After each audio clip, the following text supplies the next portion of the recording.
पारधी होता, लक्ष असू द्या. आणि ते पारधी रोज वेगवेगळे पक्षी मारून आणायचा आणि ते पक्षीच म्हणजे भोजन करायचा, त्या पक्ष्याची भाजी वगैरे करून खायचा, अमंगळ असा. आणि त्याच गावामध्ये एक साधू आले तर त्या साधूला मुक्काम घेऊन घेतलं गुरु महाराज म्हणा.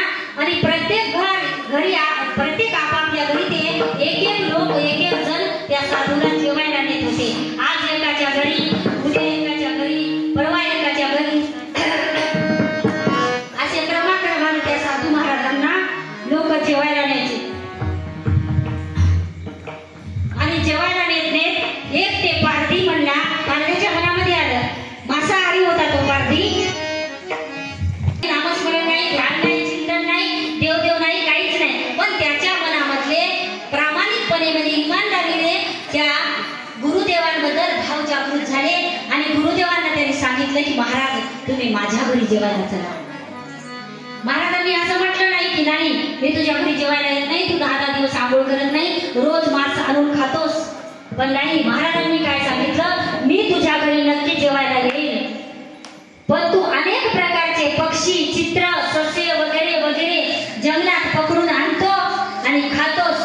पण मला मात्र भगव्या रंगाचा ज्या दिवशी पक्षी पकडून आणशील, मी मांसाहारी नसून सुद्धा तू जर भगव्या रंगाचा पक्षी पकडून आणला आणि त्याचं भोजन जर मला दिलं तर त्या दिवशी मी तुझ्या इथं जेवायला येतो. उद्यापासूनच तो कामाला लागला.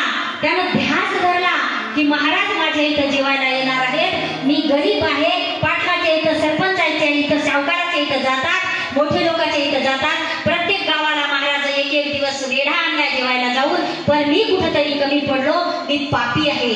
म्हणून त्याला ध्यास लागला की मी जंगलामध्ये रोज जाईल आणि भगव्या रंगाचा पक्षी पकडून आणीन आणि महाराजाला भोजन देईनच.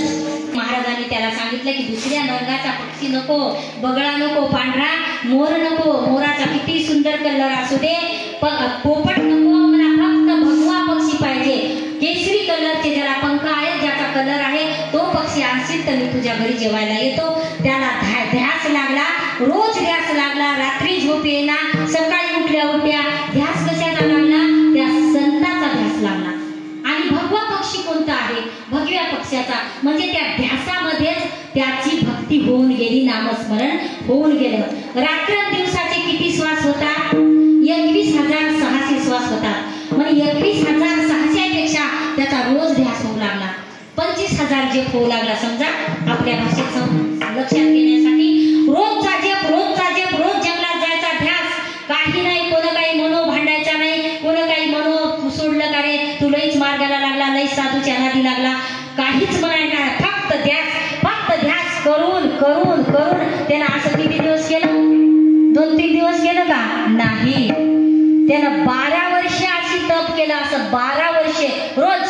आणि महाराज त्याच गावात राहिले, त्याच गावात महाराजाला थांबून ठेवलं आणि एक दिवस ध्यास करत करत एका जंगलामध्ये गेला आणि भगव्या रंगाचा पक्षी, सुंदर असा पक्षी येऊन त्याच्या खांद्यावर बसला,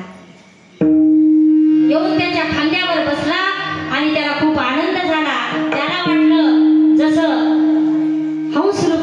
हंसाचा अवतार दत्त महाराजांनी घेतला होता कृतायुगामध्ये, त्याचप्रमाणे त्या भिकारी जे पारधी होता त्याच्या समोर भगव्या रंगामध्ये पक्षी आला, पक्षी पकडला आणि महाराजाजवळ गेला.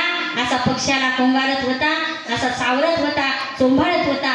आणि महाराज बघा, भगव्या रंगाचा पक्षी नसते म्हणतात ना, पण तुमची कृपा, तुम्ही भगव्या रंगाचा पक्षी म्हणले म्हणून त्या शब्दावर मी विश्वास ठेवला. विश्वास पाहिजे बरं का.